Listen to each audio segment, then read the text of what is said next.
Live to the extreme. Exert to the extreme. Xiefeng. Feel whether you are dead if you are not dead. There is always hope, and there is still a chance to dance a tango on the edge of death. Not long ago, a Huang and I and a Danish couple went to the Lac La Hatch Park to pick mushrooms. A Huang and I ate the mushrooms. We did not dare to share them with the guests. At about 2:30 in the middle of the night, the mushroom's toxic effects broke out. We vomited violently, felt dizzy, and had diarrhea. We considered that the cost of going to the hospital was too high and we could not afford it, so we did not call an ambulance. On the one hand, we rescued ourselves. On the other hand, we were prepared for death. We forcibly drank a lot of salt water and randomly vomited and excreted.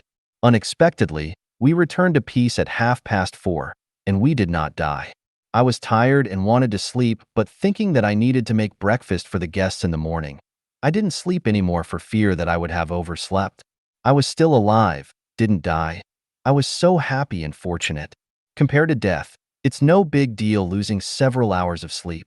I've watched movies such as Into the White, Survival of the Jedi, Hacksaw Ridge, and so on.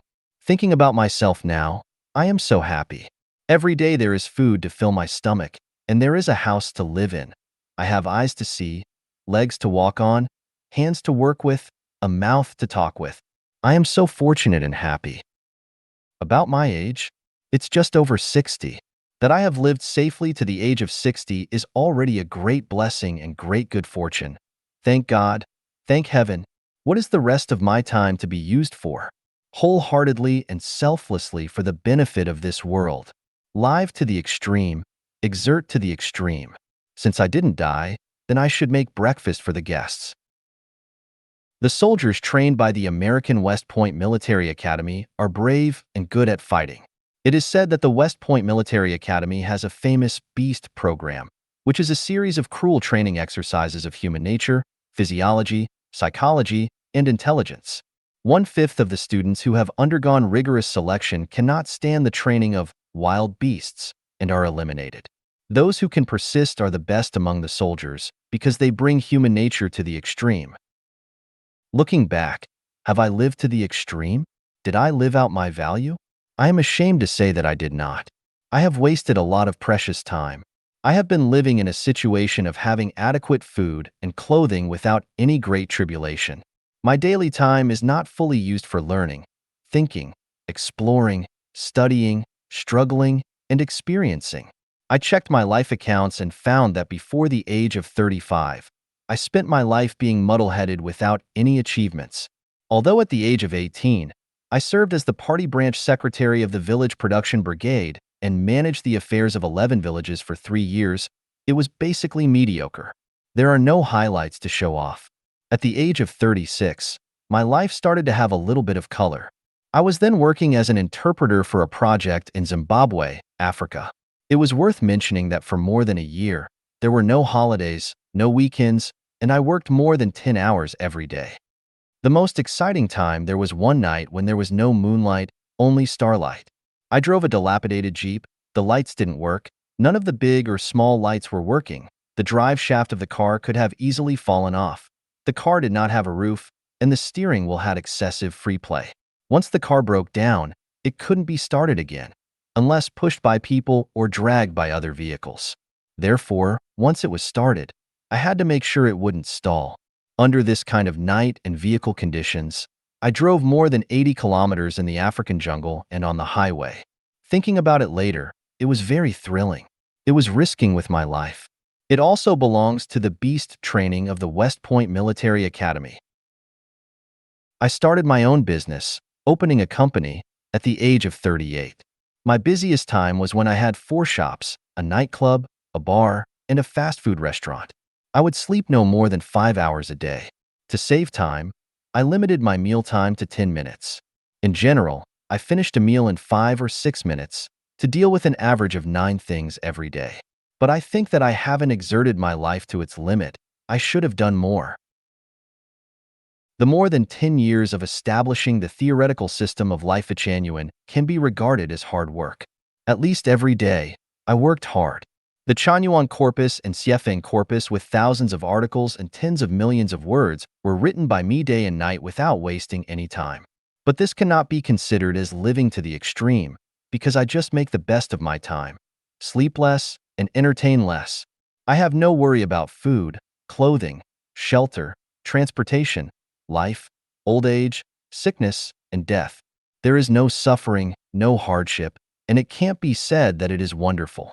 The 10 years of creating the new oasis for life, the second home, with Chanyuan Celestials have been 10 years of enjoyment. Although a new mode of production and life has been created and a bright road has been initiated for mankind, all these have been done in playing and entertainment. There is no suffering, no tiredness, no pain, no great hardship, and it cannot be counted as having lived to the extreme of human nature. If there is something that we can show off, it is the 9 picturesque and Xanadu-like homes that we have created, which were then destroyed because of the government's incomprehension, misunderstanding, and misinterpretation. We were driven out of the homes. Our 26 million funds disappeared in smoke.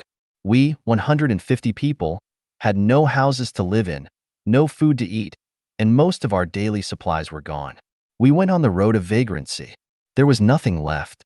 In this case, we did not complain about the heaven, the earth, the government, nor did we petition, raise banners, whine, protest, march, rebel, or do anything to harm others, society, or nature.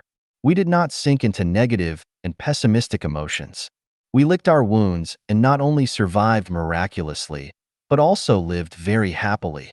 In this regard, we lived out our natural and unrestrained lives and lived to the extreme. How could we do this? Because we are grass, Chanyuan Celestials are grass. Boundless grasses across the plain come and go with every season. Wildfires never quite consume them. They are tall once more in the spring wind. In fact, even if the spring wind does not blow, even if the wind is cold, the grass won't die, because the grass will live to its extreme, will exert itself to the extreme. Only those who have gone through hardships alive, still struggling for a better future, are qualified to talk about life, ideals, to discuss scriptures and Tao. Only those with a strong heart are qualified to talk about life, ideals, and to discuss scriptures and Tao. Only those who have lost all material security, but still love life, and love nature, are qualified to lead mankind to a better era. Only those who serve the people wholeheartedly, can tolerate everything, and possess universal values are qualified to lead humankind to a better life. Even if the entire group is annihilated, as long as there is one person, as long as he is a Chanyuan Celestial, he will still hold the banner of the new era and guide mankind towards the peak of life and life without hesitation, without retreat. To enter the Xiefeng-style communist society, globally, every Chanyuan Celestial himself is a light that will shine, will live to the extreme, will exert to the extreme,